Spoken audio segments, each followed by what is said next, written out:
Gisèle Pierre-Assono pour la lecture d'une des journaux parus.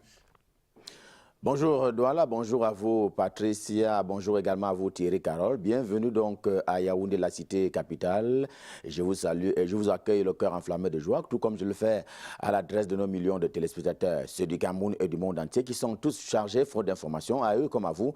Bienvenue donc à cet exercice à la une de Cameroun Tribune, édition de ce mardi. La Chine qui ne va pas s'arrêter en si bon chemin, notamment dans sa coopération avec le continent africain, un sommet entre ce continent et naturellement le pays continent, la Chine, qui s'est ouvert hier dans ce pays hôte, c'est donc à Beijing. C'est là d'ailleurs en présence du président camerounais Paul Biya, une belle occasion pour la Chine d'annoncer la mise à disposition en faveur du continent africain d'un montant de 60 milliards de dollars en francs CFA. On n'en finirait pas avec les chiffres, notamment le zéro, pour dire combien la Chine vient de se réengager, se réinventer, notamment dans la coopération avec le continent africain. Le volume de la dite somme est destiné à la réalisation notamment des projets à travers lesquels la Chine entend donc participer à améliorer les conditions de vie des populations africaines. Dans la page de l'élection présidentielle, Cameroun Tribune, dans sa livraison de ce mardi, écrit en deuxième une,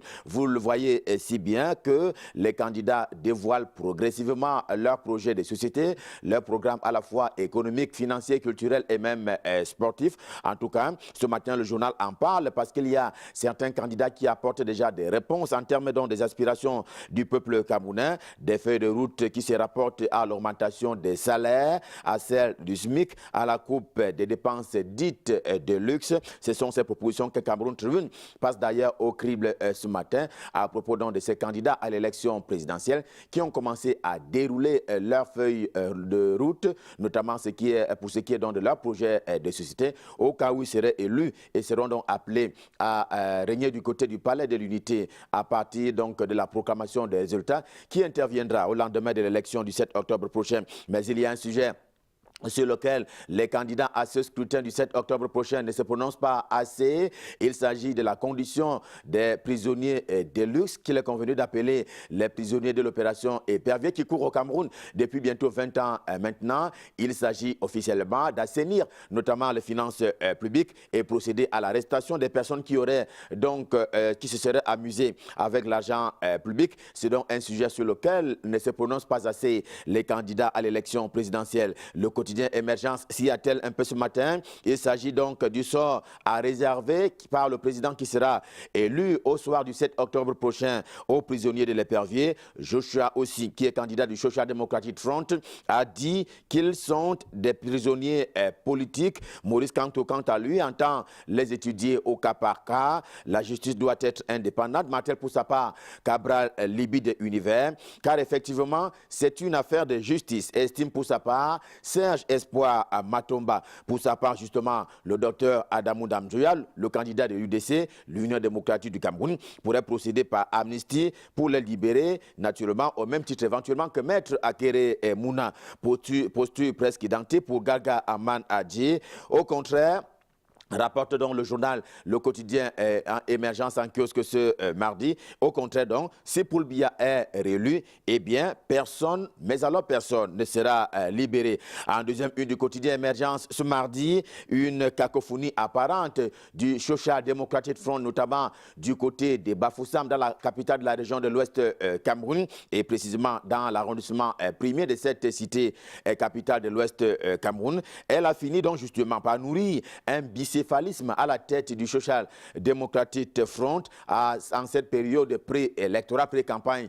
Justement, le parti de ce côté-là ne se porte pas du tout bien à cause donc de ce bicéphalisme qui est mis sur la table ce matin par le journal. Et à propos de l'élection présidentielle encore, venons-en à Tribune d'Afrique, c'est le journal de Faustin Ndjikam qui cherche un peu à mettre la main sur le candidat de l'UDC, le docteur Adamou Damdjouyal, qui est presque porté disparu. Eh bien, le président de l'UDC reste sinon introuvable, du moins muet sur tous les sujets qui interpellent les autres candidats en cette veille de campagne électorale que dont le président Adamou Ndamjoya est quelque peu introuvable. Il est d'ailleurs absent du terrain de la pré-campagne. Martel dans le journal, il aurait pu même choisir d'insister sur ses représentants pour exister encore comme le font certains candidats à cette élection présidentielle. Et justement, le quotidien Mutation, en kiosque ce mardi, justement, a choisi de faire un peu la lumière sur les porte-paroles, les communicants des candidats ainsi que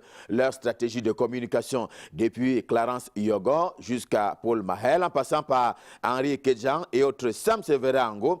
Tous ont des profils qui sont naturellement mis en lumière ce matin par le quotidien Mutation, des profils qui s'entourent d'ailleurs des contenus on ne peut plus importants parce que, dit le journal, ce sont des personnes qui ont effectivement de l'argumentaire et les moyens pour les besoins de la cause. L'hebdomadaire Région est également en kiosque ce mardi. Il ne s'y attelle pas. Le journal préfère s'atteler justement s'attarder donc sur la victoire déjà ainsi présentée, celle de Paul Biya, et le journal qui annonce cette victoire s'est appuyé d'ailleurs sur un certain nombre de réalisations depuis l'élection présidentielle de 2011 donc, toutes choses qui ne sont d'ailleurs appelées sous forme de tableau, question de dire combien Paul Biya nourrit les arguments qui pourraient donc faire que les Camerounais lui redonnent confiance. Mais attention, prévient pour sa part l'hebdomadaire L'Indépendant également en kiosque ce mardi, l'élection présidentielle de 2018 ne va pas ressembler à la ou aux précédentes élections, car la masse critique est de plus en plus importante au Cameroun. Justement, la preuve, le MRC fait parler de lui dans notamment la cité capitale Yaoundé. C'est d'autant plus que certains proches collaborateurs du chef de l'État camerounais ont d'ailleurs commencé à dire leur part de vérité sur la gestion qui est faite du pays depuis Mathusalem, depuis bientôt 35 ans, à expression économique en kiosque ce matin, c'est précisément le cas de Christian Penda Ekoka qui se lâche en affirmant tout d'égo qu'il est temps pour lui d'agir. Il appelle également la communauté nationale et même internationale à agir, et au sens d'agir de Penda Ekoka, il s'agit donc de renverser le régime en place, le régime de Yaoundé. Pendant ce temps, d'autres collaborateurs du chef de l'État camerounais font parler en bien du système et du régime de Yaoundé en termes notamment d'investissement. Justement, défi actuel en kiosque ce matin laisse commenter sur ces défis que s'impose le ministre Louis-Paul Moutazé des Finances. C'est à la grande une donc du journal. Vous allez encore le voir, des défis actuels en kiosque dans ce mardi. Justement parce qu'il y a ces défis que s'impose le ministre Louis-Paul Moutazé, à savoir mobiliser au moins 7 000 milliards de francs CFA en termes d'épargne intérieure, toutes choses qui ont souvent manqué au Cameroun quand il fallait compter sur cette épargne intérieure. Hier au Cameroun était jour de rentrée scolaire pour le compte de l'année scolaire, justement 2018-2019, une rentrée qui s'est avérée inexistante ici et mi-figue, mi-raisin là, pour faire cadeau des deux régions qui traversent la crise, dite crise anglophone en réalité.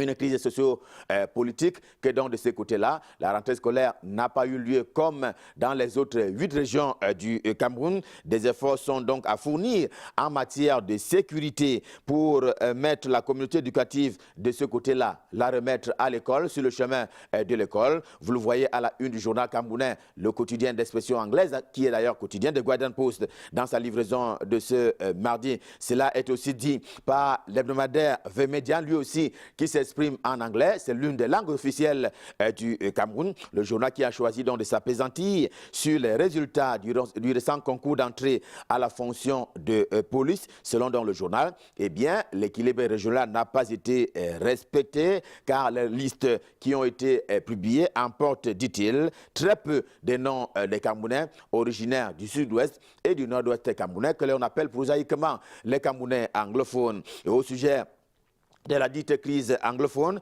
eh bien, l'orphelin, également en kiosque ce mardi, parle donc de la médiation, mais la médiation civile, et fait d'ailleurs jouer la carte Jimmy Carter, du nom donc de cet ancien président américain, le nom de l'ancien président américain qui propose d'ailleurs ses services au gouvernement camerounais, services qui visent à la conciliation entre le pouvoir public et les sécessionnistes, qui sont d'ailleurs en activité dans les deux régions dites anglophones. Dans la commune de Yaoundé 6e, nous sommes dans la cité capitale Yaoundé, eh bien, c'est un peu le grand amour entre le journal L'Épervier dans une édition un peu plus spéciale ce matin. C'est donc le grand amour entre cette édition de L'Épervier, édition spéciale, et Jacques Yoki Onana, qui est donc le maire de cette commune et le maire de la commune d'arrondissement de Yaoundé 6e, qui fait face justement aux détracteurs, selon L'Épervier, alors même qu'il, lui, il s'attelle à un pragmatisme qui dérange un peu manifestement, justement, qui dérange ses détracteurs, alors que lui,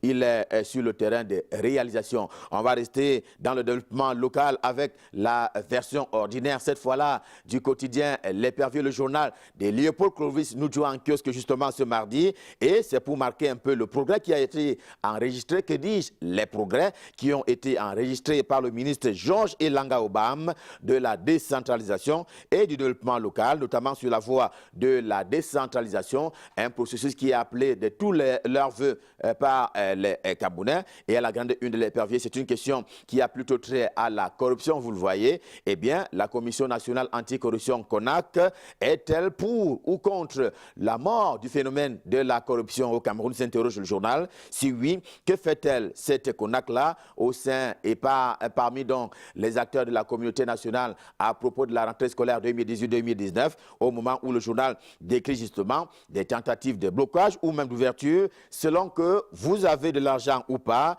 pour accéder à une place au soleil, notamment dans les établissements d'enseignement public au Cameroun. C'est une invite que formule le journal à l'adresse de la Commission nationale anticorruption. Question d'avoir un œil plus ouvert encore pour ce qui est donc des inscriptions dans les lycées au Cameroun, en ce moment même de rentrée scolaire justement au Cameroun qui a eu lieu hier. Et avec cette interpellation du quotidien L'Épervier à l'adresse de la CONAC, stop fin pour la revue de presse Made in Yaoundé édition de ce mardi. Infiniment merci de nous avoir prêté votre attention. On prend rendez-vous demain quand il sera à 7 h pour le même exercice et notre cœur sera toujours enflammé de joie. D'ici à là, je repasse par Douala pour passer le pouvoir à Thierry Carole et naturellement à Patricia. C'est aussi pour la suite et la fin de Canal Matin. C'est donc à vous, Aimé, c'est à vous, Thierry Carole. Je dis également bonjour par anticipation à Michael, qui me fera suite dans un moment seulement. C'est à vous, Aimé, c'est à vous, Patricia, c'est à vous, Douala.